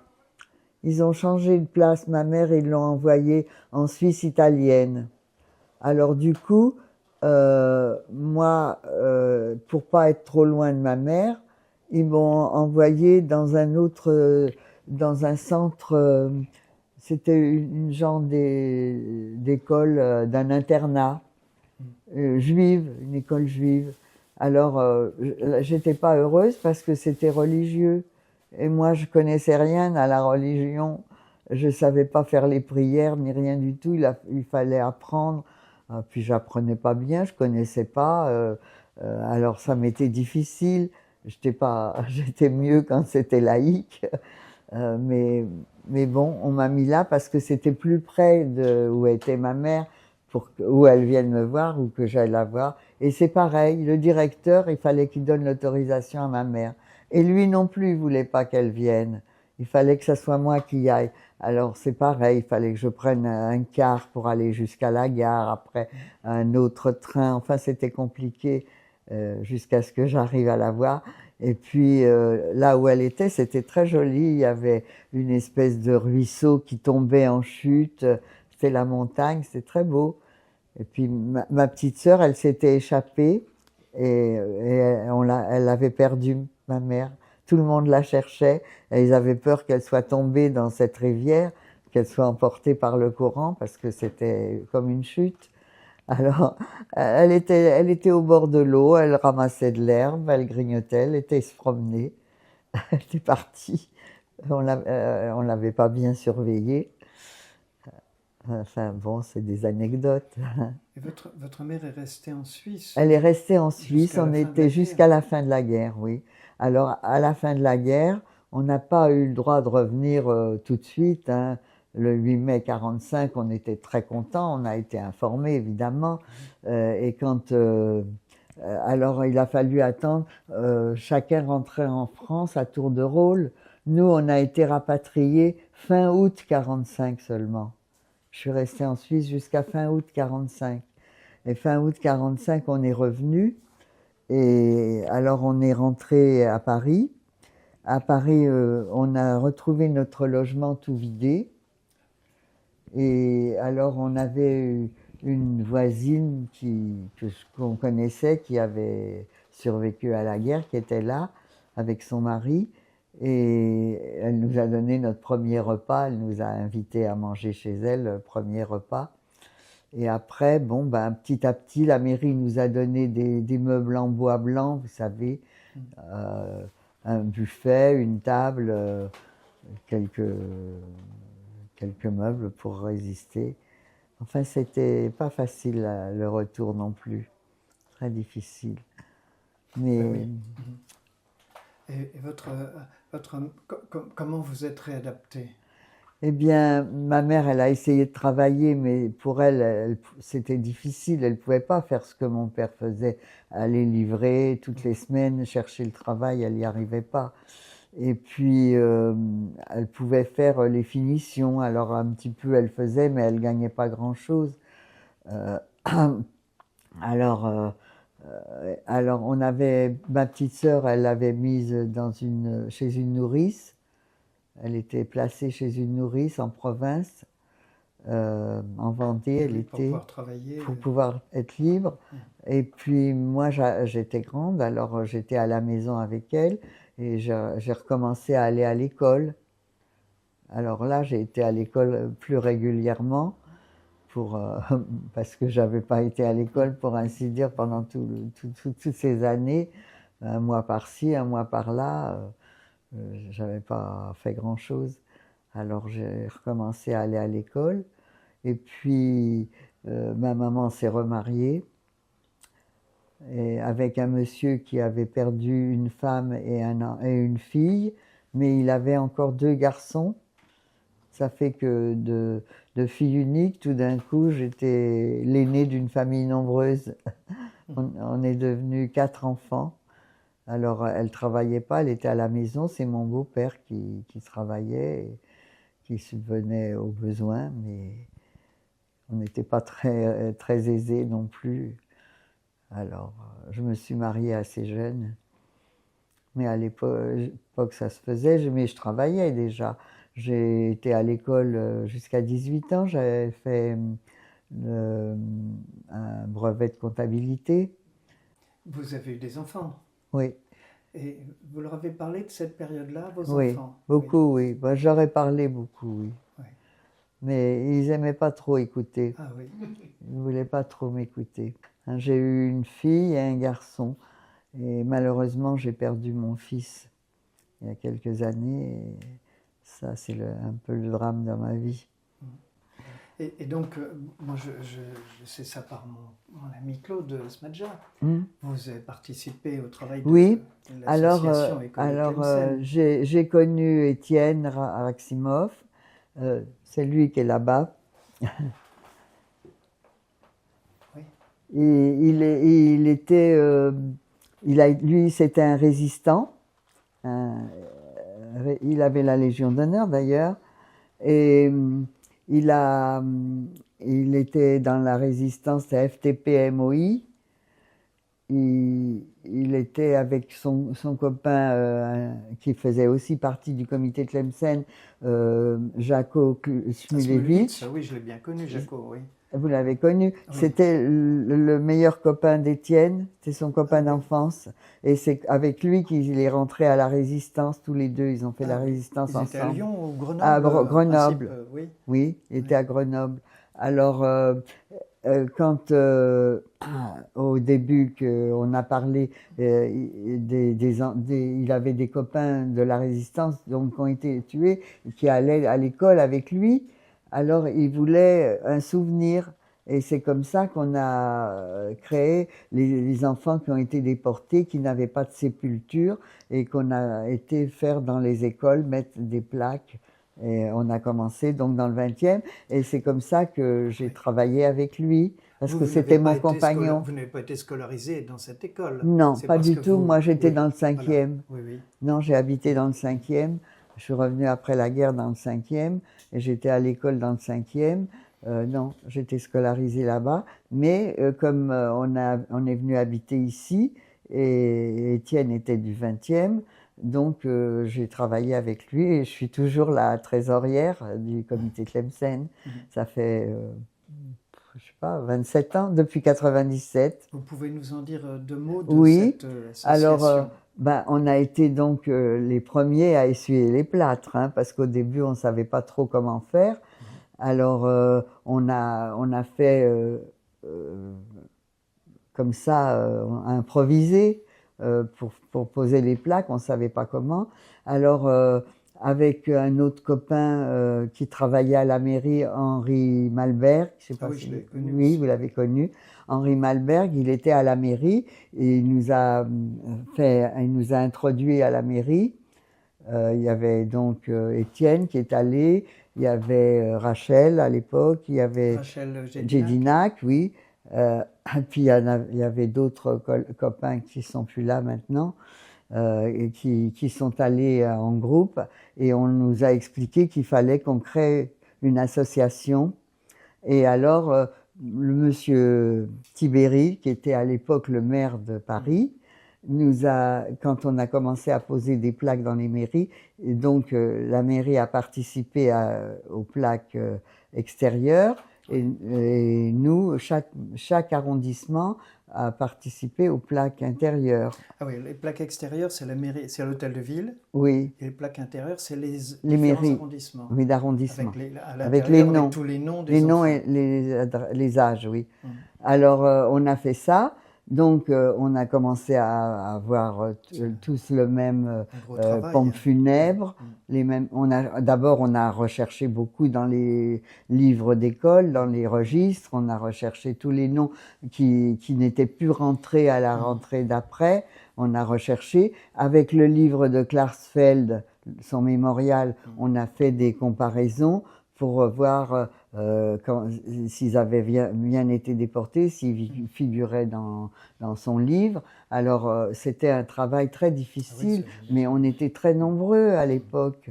Quand on a commencé à faire ça en 97, on était nombreux. Au comité de l'EMSEN, on était presque 400. Ah oui, en effet, oui. 400 adhérents. Ah oui. Alors on était nombreux, il y avait beaucoup, tout le monde donnait un coup de main, tout le monde travaillait, tous ceux qui avaient eu des parents ou un petit frère ou un petit cousin déporté, s'est investi. Tout le monde voulait nous aider, tout le monde a travaillé, on a recherché, on a eu du mal à trouver des fois les registres, ils étaient dans des archivés quelque part, on les retrouvait pas, parce que c'était longtemps après, hein. Il s'était écoulé plus de 50 ans. Alors, donc, c'est difficile à retrouver. Vous avez commencé dans le 20e? Oui, on était les premiers. On a fait le premier arrondissement qui a posé des plaques, c'est le 20e. Et la première plaque? La première plaque, on a posé rue Julien Lacroix, à l'école rue Julien Lacroix. Alors, on avait aussi des enseignants qui nous ont beaucoup aidés, comme Claude, et puis même il y avait Pierre Cordelier de l'école Julien Lacroix qui nous a beaucoup aidés. Il y avait aussi une Catherine Vieux-Charrier qui était à la mairie, mais à l'époque, elle était directrice d'une école maternelle rue des Couronnes. Oui, rue des Couronnes. Rue des Couronnes. Alors, donc, elle a beaucoup aidé à faire, elle nous a beaucoup aidé aussi. On a eu on avait aussi une Pauline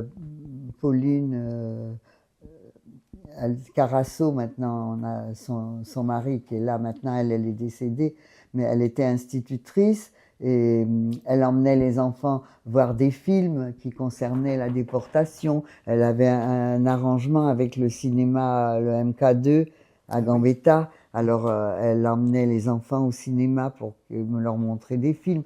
On avait toute une grande organisation dans le 20e. On a été les premiers, on a fait un livre. Alors, tout le monde a copié. Tous les autres arrondissements en ont fait aussi. On a fait des DVD. Alors, ça aussi, on l'a distribué dans les écoles. Et puis, on a été témoigné dans les écoles aussi. À chaque école du 20e où on a posé des plaques, on a fait des témoignages.